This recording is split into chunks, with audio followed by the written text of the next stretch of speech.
J'inaugure cette nouvelle chaire d'histoire turque et ottomane avec un cours cette année qui portera sur le long XIXe siècle et sur la transformation de l'Empire ottoman face à l'Occident.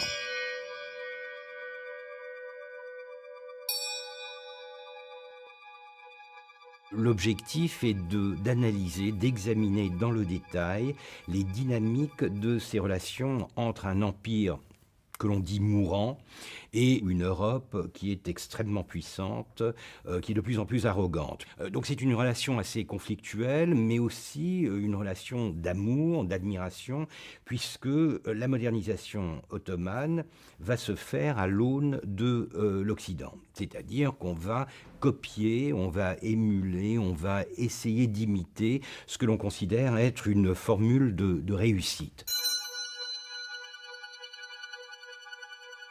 Alors l'idée est de trouver un rythme pour ce 19e siècle. Et ce rythme, je l'établis en 3 temps. Un premier temps qui est celui du flirt, en quelque sorte, où l'Empire ottoman commence à découvrir, mais très superficiellement, la réalité occidentale, notamment par des innovations technologiques. Un deuxième temps est celui de l'union, disons presque du mariage. Les Ottomans réalisent que des corrections ponctuelles ne suffisent plus et qu'il faut par conséquent se lancer dans un remaniement, une reconstruction de l'État. Et on se lance dans ce projet avec beaucoup d'enthousiasme, il faut le dire, à partir des années 1840. Mais ça n'est pas que l'État, c'est aussi la société que l'on essaye de transformer par le haut. Et je crois que le point culminant de ce processus, c'est 1856, un décret qui, pour la première fois, parle de l'égalité de tous les sujets.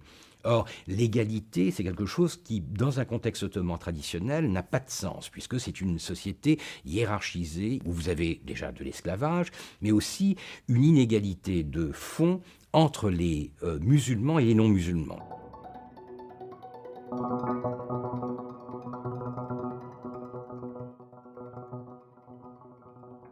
Et pour un moment, ça marche. J'appelle ça un printemps des peuples ottomans.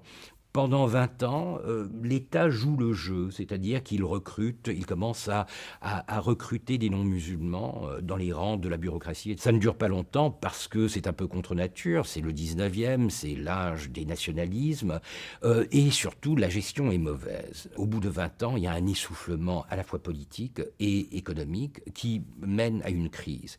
Et c'est cette crise qui va ouvrir en quelque sorte la troisième phase de ce long 19e siècle, une phase de divorce en quelque sorte entre l'Empire ottoman et l'Occident, où l'Empire ottoman, pensant être trahi par l'Europe, va se replier sur lui-même.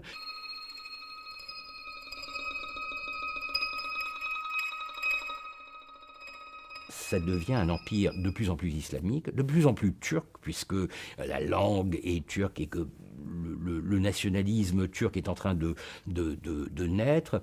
Et c'est ce qui fonde l'État turc dans sa modernité, et une modernité assez sombre, puisque c'est la période des massacres perpétrés contre les Arméniens, et qui préfigure une violence étatique qui va caractériser le XXe siècle. Donc tout cela pour dire que le XIXe siècle est extrêmement formateur et crucial pour comprendre les dynamiques de transformation d'un empire en État-nation.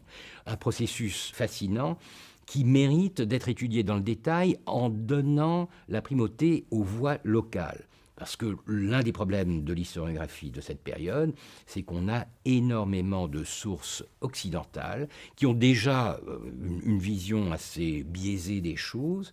Et par conséquent, ce qu'il faut faire, c'est essayer de donner une voix aux textes locaux, aux textes ottomans, pas uniquement turcs, grecs, arméniens. Essayer de voir comment cette période se forme et s'exprime à partir d'une documentation que l'on va lire dans le détail pour essayer de comprendre un peu comment ça marche.